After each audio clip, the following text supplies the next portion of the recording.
respecto al mundo cotidiano. Había que alejarse para practicar yoga. Este yoga moderno, que explica como este lema, toda la vida es yoga, propone no hacer una huida del mundo, no liberarte del sufrimiento, que no sea una realización meramente personal, sino una auténtica liberación que permita el contacto con tu propia divinidad, eh, así develando potencialidades de luz, amor y poder.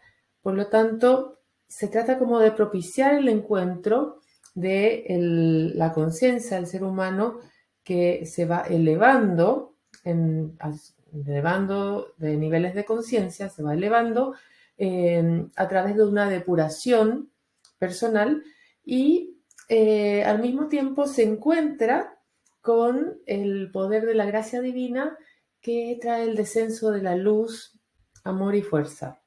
Bueno, recordemos un poquito, hablemos como de este yoga, síntesis y fusión de culturas, porque voy a empezar un poquito antes con los abuelos del yoga moderno, porque recordemos que India era una colonia británica y francesa y había una exportación e intercambio cultural con Europa.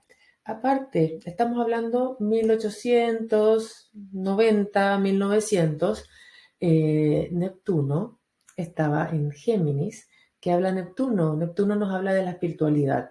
Géminis es un signo súper curioso, una energía muy curiosa que quiere saber un poquito de todo. Entonces, en Europa vemos corrientes que se empiezan a meter con la Kabbalah, con la masonería, con lo que estaba pasando en India, con el yoga. Entonces hay un interés por aprender sobre la evolución del alma, la evolución humana, como para qué un poco sirve la vida, pero como ir sabiendo más, ¿verdad? Bueno, y acá los voy a nombrar. Alexandra David Neal tiene mucha parte en esto. Swami Bhaskarananda fue su maestro de yoga. Ella fue a India y ella aprendió directamente yoga de él y ella volver a Francia, enseñó yoga en Francia y después voy a nombrar solamente a Ramana Maharishi porque después lo voy a traer a colación, ya que fue maestro de uno de los padres del yoga. Bueno, Alexandra David Neal también estuvo detrás de muchos de estos personajes que vamos a ver ahora, impulsándolo y como abriendo, expandiendo el yoga hacia el mundo.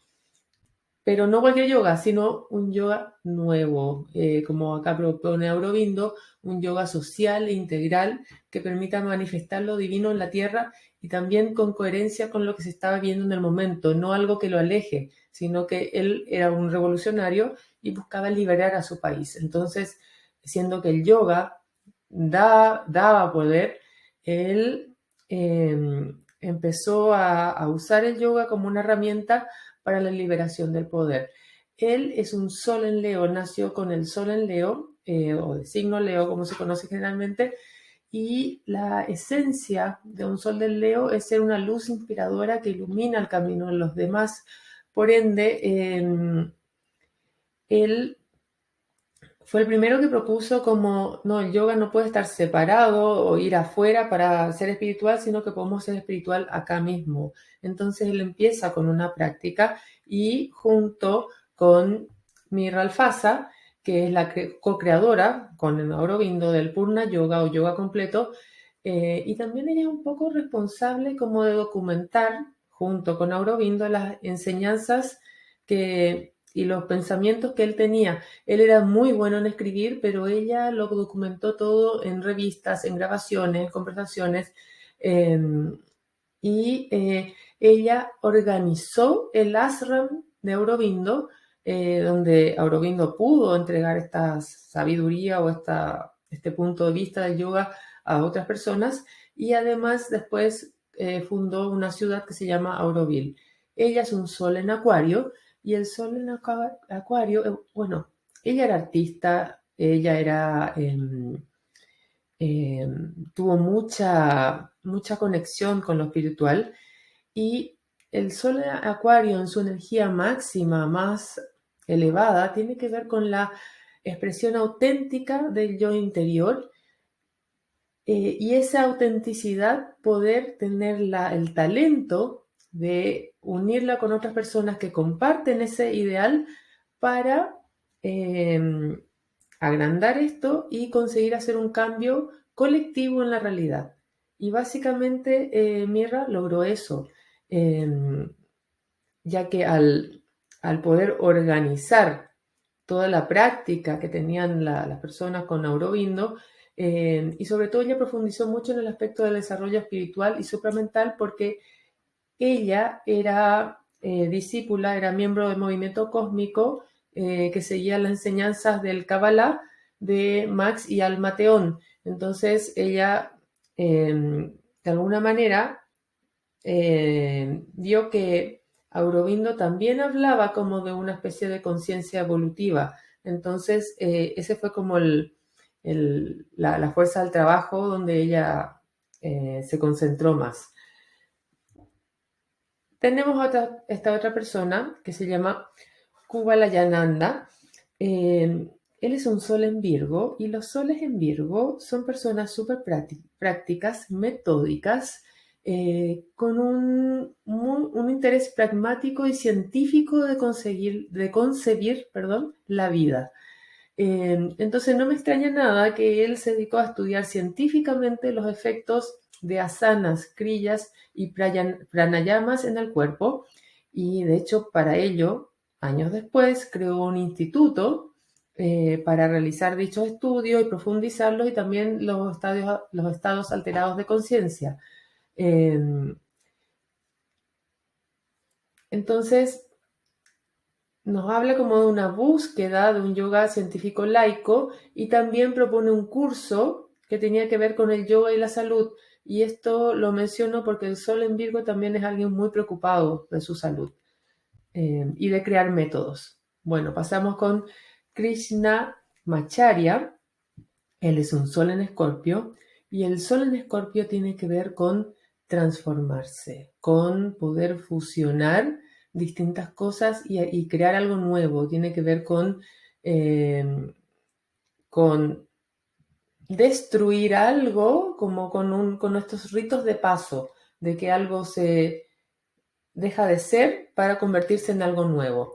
Entonces, ¿qué hace él? Por la invitación de un rey que le pide hacer un yoga dinámico y unas demostraciones de yoga acrobático, él empieza a fusionar ejercicios de gimnasia y de entrenamiento físico de origen danés.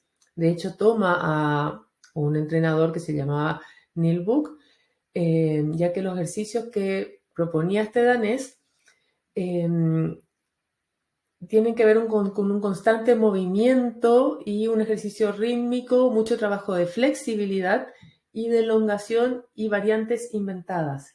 Entonces, él crea un yoga dinámico mucho más físico y que establece un corte con todo el yoga que tenía que ver antes como más religioso. Este era mucho más centrado en el cuerpo. Luego tenemos a Vishnu Charangosh. Él era el hermano menor de Yogananda, por ende, digamos, tenía un vínculo con el familiar, con el yoga. No me extraña que sea un sol en Cáncer. El sol en Cáncer tiene que ver eh, con nutrir sus raíces finalmente, con de alguna manera aportar, tomar las raíces de su linaje, de su familia, y ahí hacer como círculos de contención, de nutrición, de amor o de cuidado. Él llevó el yoga mucho más hacia lo que es el fisiculturismo, y contribuyó significativamente al desarrollo del yoga postural moderno. También había una facultad de educación física en Calcuta, y su sol en Cáncer hacía que él tome estas enseñanzas tradicionales de asanas y las fusione con pesas, aparatos propios de la cultura del fisiculturismo, y con técnicas de manipulación muscular que él le había traspasado a su hermano. Y finalmente tenemos a Swami Asuri Kapila, que es un francés. Él fue pionero en crear una escuela de yoga, formar profesores y profesionalizar la práctica.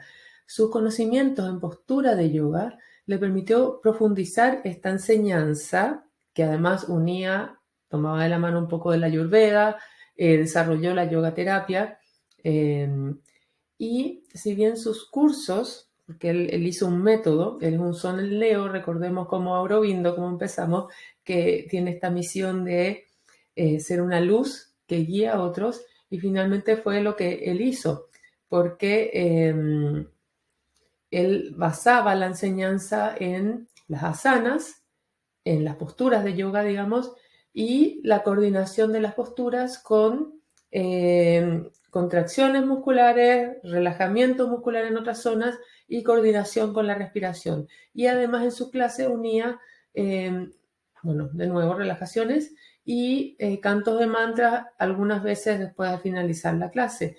Fue una inspiración para todas las personas que después se animaron a hacer cursos de yoga, o formar maestros o formar profesores.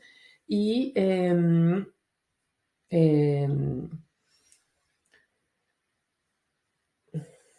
y lo que me parece importante que su yoga es un yoga profesional laico que se aparta de lo religioso, pero sí rescata lo espiritual. Él era budista.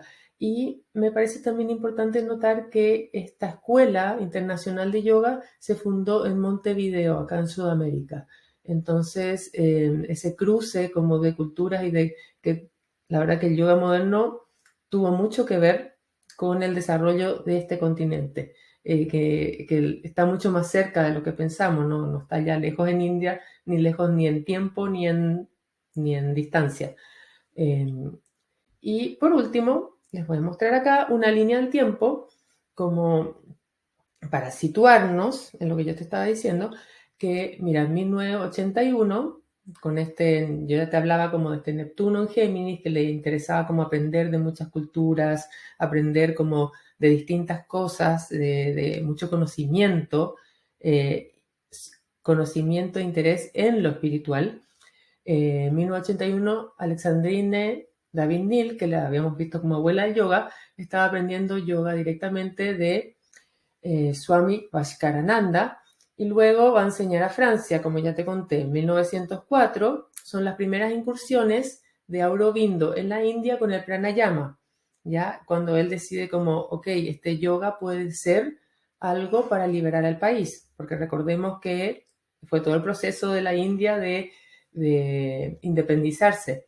En 1906, en Argelia, Mirra conoció a Max y al Mateón y se unió al movimiento cósmico, que tenía que ver con esta evolución de la conciencia.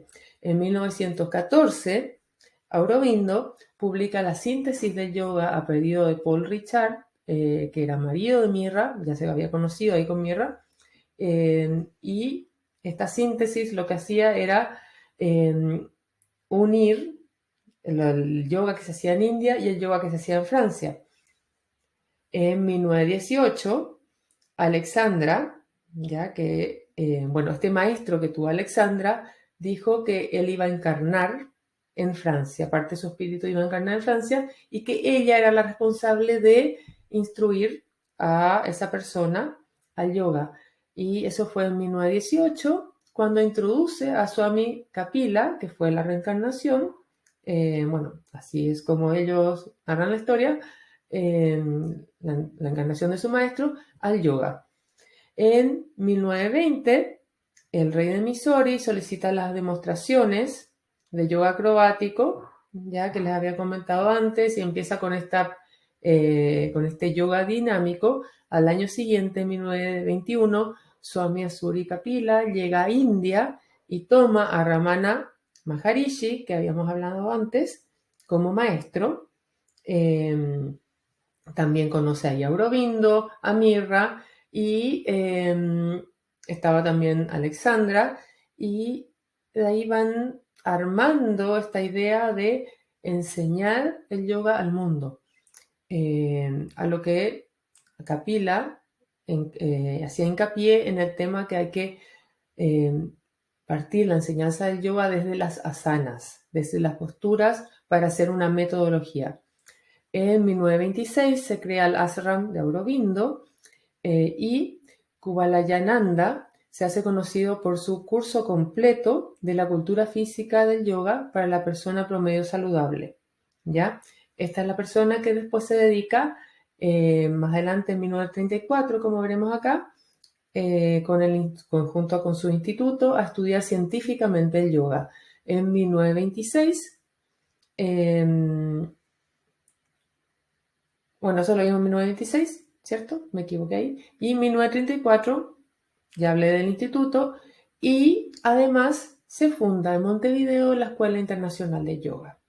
Bueno, eso es. Entonces, cualquier preguntita me la hacen llegar, cualquier comentario, si les gustó o no les gustó. Y muchas gracias por llegar hasta acá. Que estén muy bien.